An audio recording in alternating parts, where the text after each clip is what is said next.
For thousands of years the Tigris and Euphrates rivers have supplied fresh water to the birthplace of civilization, the Mesopotamian marshes of southern Iraq.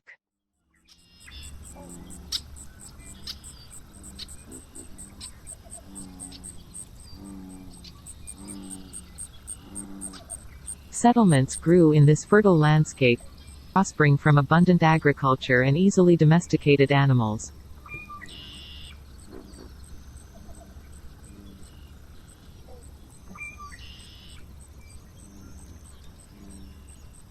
Over time the city of Basra grew to become a crossroads for trade.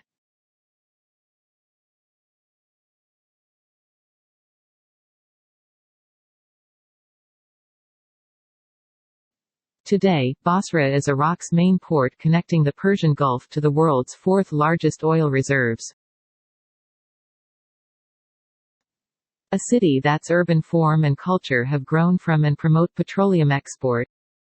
Basra's future is uncertain as long-term demand for and supply of fossil fuels is expected to decrease, and as consequences of their extraction and current terrestrial social systems are manifesting. Human activity has had a dramatic impact on the Tigris-Euphrates basin, its marshes, and on the city of Basra. An increase in damming outside of Iraq's borders, most notably in Turkey, Syria, and Iran, has caused a decrease in the flow of the Tigris and Euphrates rivers, where entering Iraq to 25% of what it was in 1970.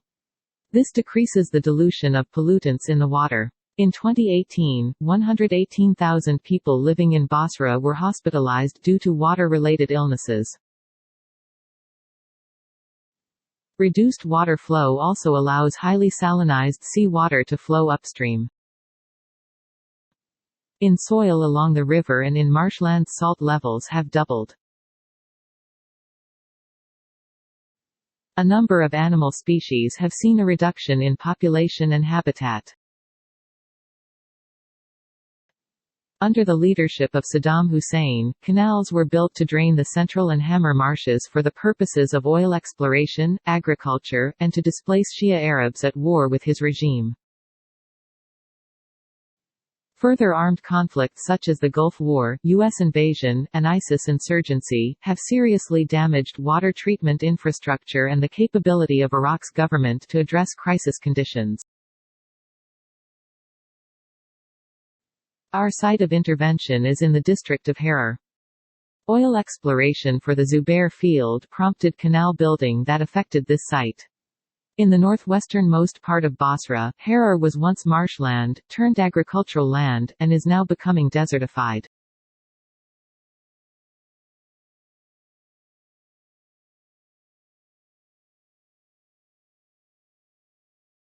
The traditional mudhif is a vernacular building typology built by the Marsh Arabs of southern Iraq and has been in use for over 5,000 years.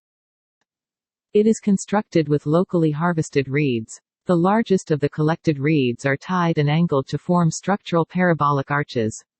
The remaining smaller reeds are woven into mats to form the building envelope.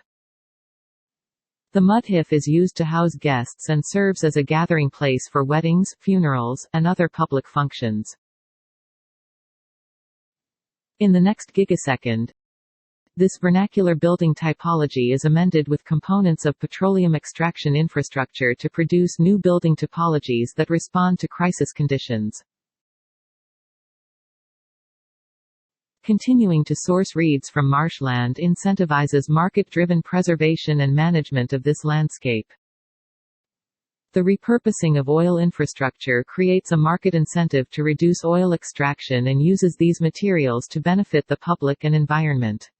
Using both traditional and modern construction techniques, these assemblages provide housing, water collection and storage, space for boat making, bathing, gathering, and viewing affected landscapes.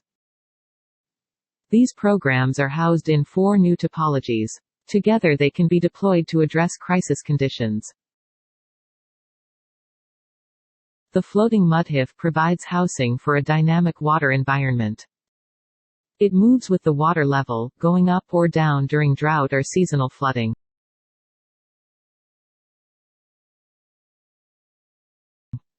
The boathouse serves as a place for boatmaking and community storage. Its slanted roof collects rainwater.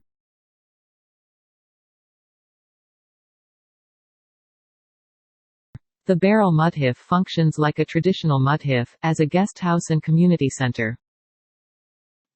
It stores water during the rainy season which can be used during the dry season. Water storage and the shape of the interior provide similar thermodynamics to the traditional mudhif.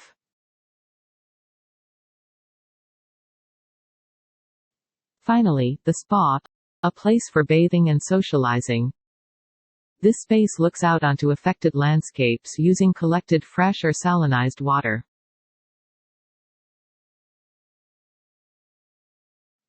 Mangroves will be introduced to take advantage of their ecosystem services. They will provide continued animal habitat given salinating water and sequester carbon at a relatively high rate.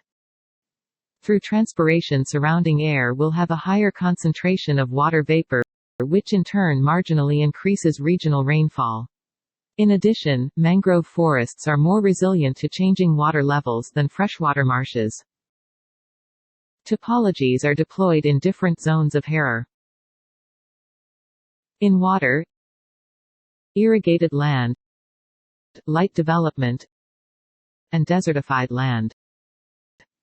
Developed areas are densified.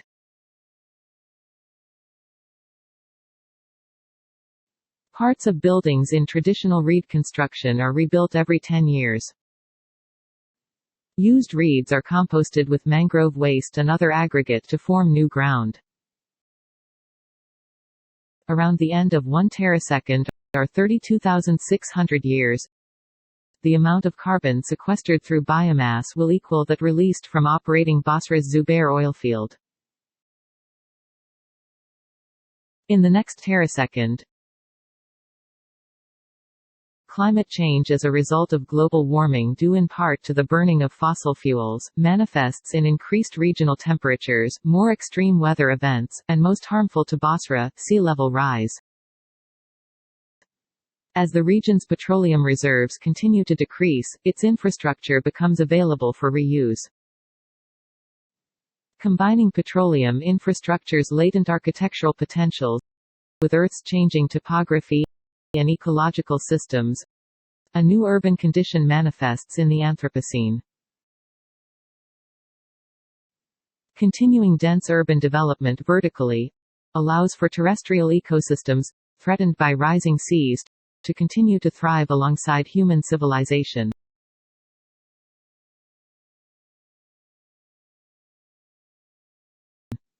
Buildings and petroleum infrastructure support a multi-layered landscape.